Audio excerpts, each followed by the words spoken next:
Hello friends, welcome to my channel day 18 hair drawing tutorial for beginners.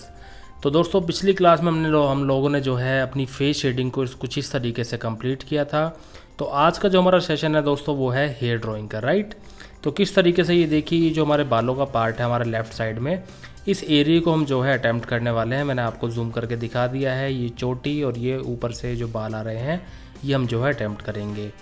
तो सबसे पहला काम है दोस्तों आपका डार्कर एरिया से शुरू करना। ये देखिए, कानों के पीछे ये जो हमारा एरिया है, यहाँ पहले मैं शेडिंग करनी शुरू करूँगा बिल्कुल आराम से।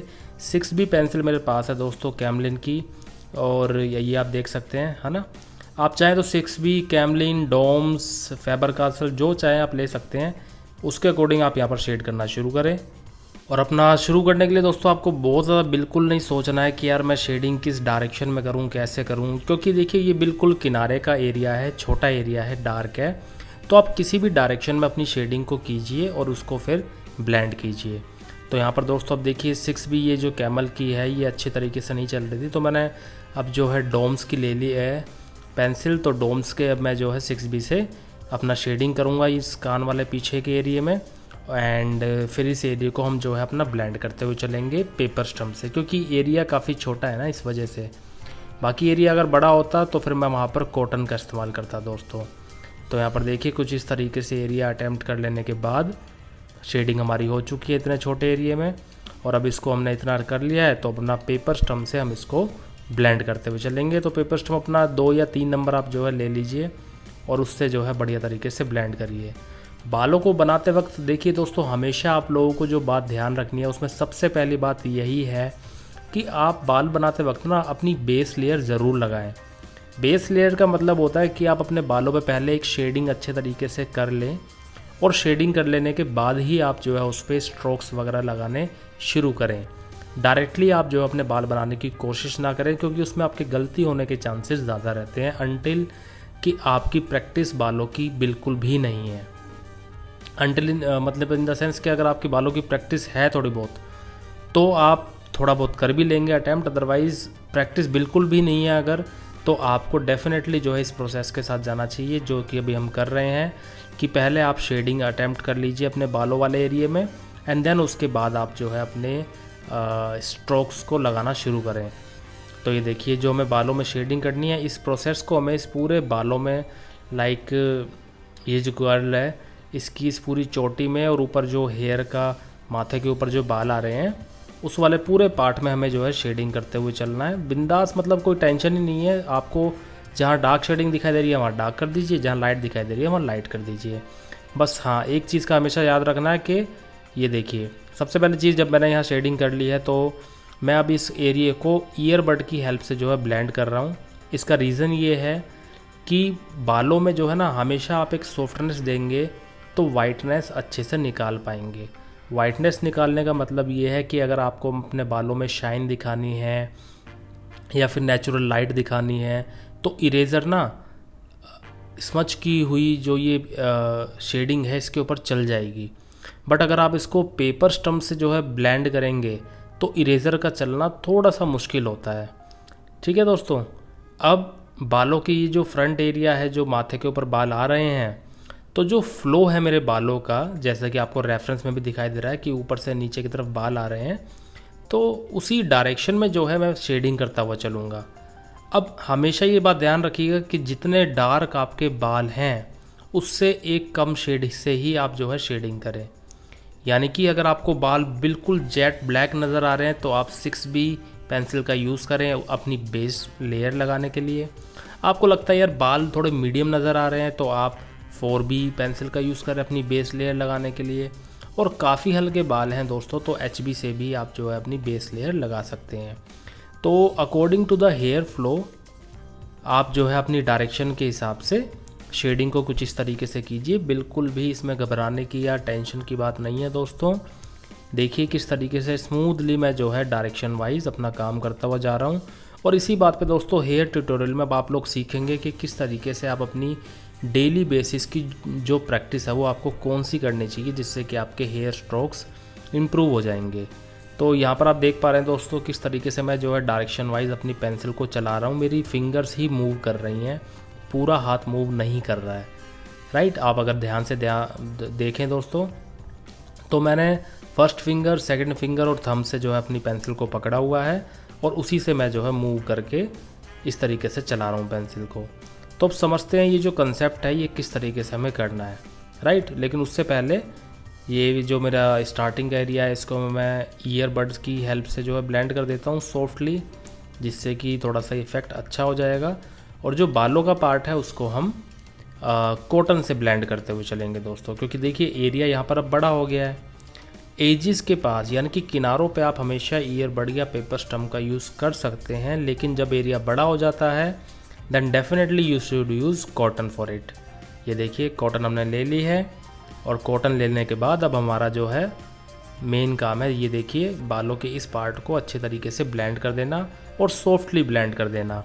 क्योंकि अब देखिए जब पूरे बाल एक जैसे हमारे ब्लेंड हो चुके होंगे ना, तो हमें उसमें से लाइट्स निकालनी है प्लस उसके अंदर स्ट्रोक्स लगाने हैं। तो ये आप देख सकते हैं मैंने बालों में भी ना हर जगह अपनी शेडिंग को चेंज करा है। कहीं पर मीडियम शेड करी है, कहीं पर लाइट शेड करी है। वो ज़रूरी भी है क्योंकि आप एक जैसी शेडिंग मत कीजिए। कहीं पर लाइट और डार्क का अगर आप एक डिफरेंस शुरू से ही बनाते हुए चलेंगे तो लाइट वाले एरिया में ना आपकी इरेज़र अच्छे से चल जाएगी। तो ये देखिए किस तरीके से हम यहाँ पर अपना काम जो है वो करते हुए आ रहे हैं, ब्लेंडिंग कर रहे हैं। आई होप आप लोगों को भी दोस्तों अच्छे तरीके से ये जो कंसेप्ट है वो समझ में आ रहा होगा। ये देखिए पूरे हमने बालों में अपना लेफ़्ट वाला जो पोर्शन है उसको स्मच कर लिया है बढ़िया तरीके से।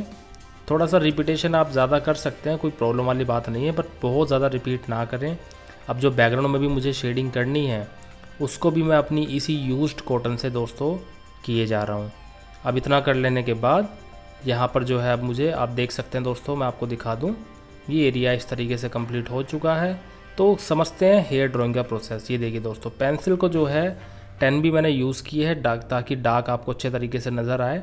हाथों को देखिए पकड़ना कैसे है, ये देखिए मेन आपका थंब, फर्स्ट फिंगर और मिडल फिंगर, इन दोनों फिंगरों का मेन रोल है। थंब से आपको उसको बस पकड़ना है पीछे से सपोर्ट देने के लिए। और यहाँ जो प्रोसेस है ना, ये देखिए ये जो प्रोसेस है, ये जो स्ट्रोक है, समझते हैं ये स्ट्रोक है कैसा। ये देखिए इस स्ट्रोक को अगर मैं ये लगा के दिखाऊं स्लो मोशन में, तो ये मेरा स्ट्रोक है जो कि शुरू से लाइट है, यानी कि स्टार्टिंग जिसकी लाइट है और एंडिंग जिसकी लाइट है, और बीच में ये स्ट्रोक हमेशा होता है डार्क, यानी कि लाइट डार्क लाइट। ये स्ट्रोक आपका बार बार रिपीट होना चाहिए। आपको जब भी बियर्ड बनानी है, हेयर बनाने हैं, तो ये सबसे जो है ज़रूरी स्ट्रोक है लगाना। तो इसकी प्रैक्टिस कुछ इस तरीके से आप दोस्तों कर सकते हैं डेली अपने घर पे बैठ करके। जैसा आप शेडिंग करते हैं उसी तरीके से इस तरीके से इसको पकड़ के, ये देखिए बस फिंगर मूव होनी चाहिए, पूरी कलाई आपकी नहीं हिलनी चाहिए।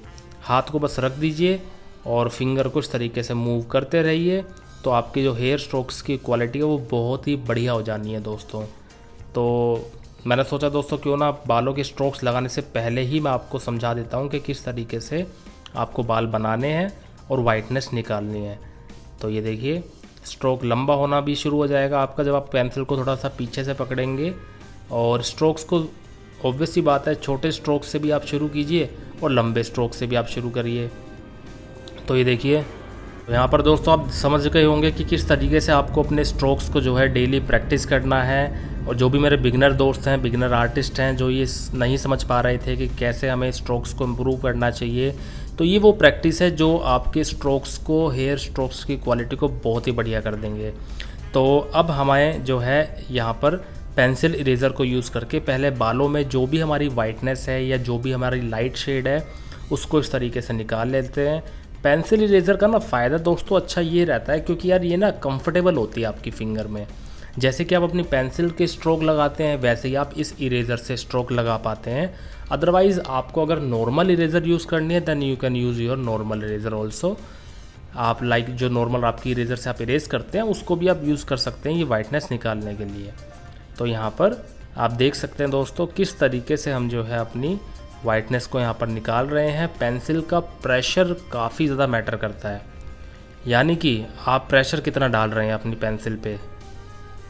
आपको लाइट प्रेशर अगर डालना है तो लाइट स्ट्रोक के लिए डालिए। बाल जो है काफ़ी ज़्यादा आपको डार्क चाहिए तो प्रेशर और ज़्यादा बढ़ा दीजिए। तो वो जो कंट्रोलिंग है ना कि भाई हमें किस तरीके से प्रेशर को कंट्रोल करना है, इसी चीज़ की लड़ाई है बस। कि यार वो प्रेशर कैसे कंट्रोल में आएगा, समझ नहीं आता, समझ नहीं आता, ऐसा कुछ नहीं होता है दोस्तों। आप लोगों को बस एक प्रैक्टिस करनी पड़ेगी। तो ये वाइटनेस हमारी इतनी निकल चुकी है, और ये वाइटनेस निकल जाने के बाद हमारा काम है कि अब हम अपने मेन स्ट्रोक्स यानी कि शुरू कर सकते हैं, ये वाले black strokes. Right, white strokes लग चुके हैं बालों के लिए, अब ब्लैक लगाना शुरू कर दीजिए। ये देखिए, पेंसिल को मैंने बिल्कुल आगे से पकड़ा है कि जब मुझे छोटे स्ट्रोक्स लगाने होते हैं। बाकी जब मुझे स्ट्रोक्स बड़े लगाने होंगे तो मैं पेंसिल को थोड़ा सा पीछे से पकड़ूंगा दोस्तों।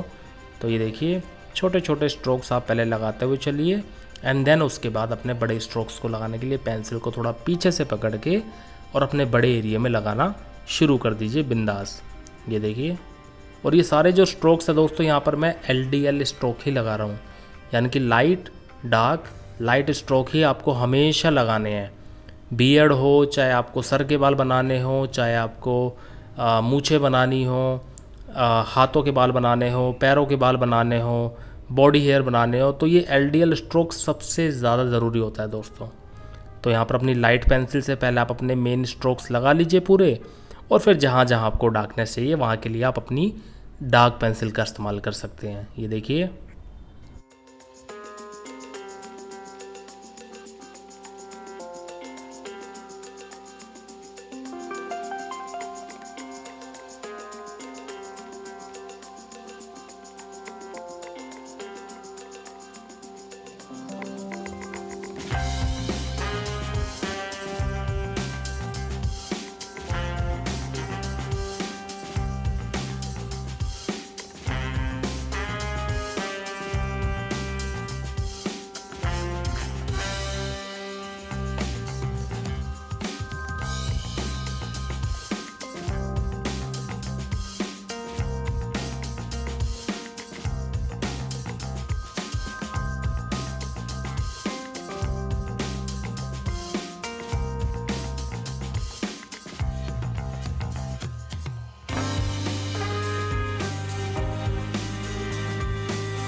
मेन दोस्तों जब आप अपनी डार्कनेस लगा लेते हैं, आपको लगता है यार बाल और ज़्यादा फाइन चाहिए आपको बढ़िया क्वालिटी के साथ, तो ये जैसे पेंटल की मेरे पास यहाँ मैकेनिकल पेंसिल है और HB इसमें ग्रेड है, तो इससे ना स्ट्रोक्स मेरा यार बहुत फाइन आता है।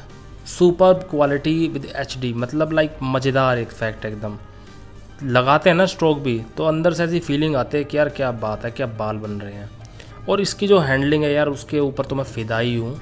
मैंने आपको बताया भी था कि पेंटल की ये जो मैकेनिकल पेंसिल है ये सच में बहुत ही बढ़िया पेंसिल है। मैंने लाइफ में अपनी मैकेनिकल पेंसिल्स बहुत कम यूज़ की हैं, क्योंकि मुझे लगता नहीं यार कि मैकेनिकल पेंसिल का ना बार बार यूज़ करना अच्छी बात है। और शो ऑफ दोस्तों मैं करता नहीं जानबूझ के कि यार मैकेनिकल पेंसिल से ड्राइंग करेंगे, हर चीज़ मैकेनिकल पेंसिल से करेंगे, क्योंकि ये भी दोस्तों पेंसिल है, तो हमें इसका यूज़ ना पता होना चाहिए कि हमें इसे कब यूज़ करना चाहिए। तो ये देखिए दोस्तों, इस तरीके से बाल जब आप पूरे बना लेंगे तो इसके ऊपर आप इस तरीके से कॉटन फेर दीजिए, जिससे कि जो ऊपर की एक लेयर है वो थोड़ी साफ़ हो जाए और आपका आर्टवर्क एकदम सेफ़ रहे। तो ये देखिए इस तरीके से जैसे हमने यहाँ लगाए हैं, अब हमारा जो मेन काम यहाँ चोटी पे है वहाँ पर भी हमें जो है सेम काम करते हुए चलना है। पेंसिल अपनी डार्क रखिए और डार्क मीडियम लाइट का जो अपना कंट्रास्ट है उसको मेंटेन करते हुए चलिए।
जैसा कि दोस्तों आप देख रहे हैं कि मैंने किस तरीके से अपने पोर्ट्रेट में बालों को फिनिश किया है। आई होप दोस्तों आपको जो प्रोसेस है वो समझ में आ गया होगा कि कैसे आपको बालों को रियलिस्टिक बनाना है।